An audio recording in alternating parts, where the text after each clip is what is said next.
Tumanggi pa muna si Palace Press Officer Claire Castro na magkomento sa kumakalat na post sa Chinese social media na sinasabing dating sakop ng China ang Palawan at tinawag ito noong Zhenghe Island. Sa press briefing sa Malacanang, sinabi ni Castro na aalamin pa nito ang detalye mula sa Department of Foreign Affairs at sa Department of National Defense upang kumpleto ang maibahagi niyang impormasyon hinggil dito. Matatandaan una ng pinasinungalingan ng National Historical Commission of the Philippines ang kumalat na larawan at sinabing hindi kailanman naging bahagi ng China ang Palawan.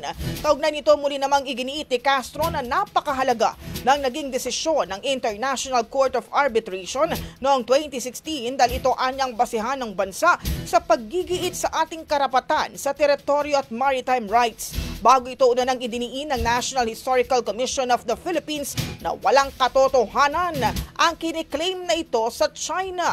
Sa mga post kasi sa Chinese social media gaya ng Weibo at Red Note, sinasabing pagmamayari ng China ang Palawan dahil sa ginawang exploration ng Chinese Admiral na si Zhenghe. Sinabi pa ng NHCP, hindi naman nangangahulugan na sovereign ownership ang ginawang paglalayag ng Chinese official na ito. Ronda Brigada. Ang bahaging ito ay hatid sa atin ng Drive Max Coffee. Ligayang tuloy-tuloy.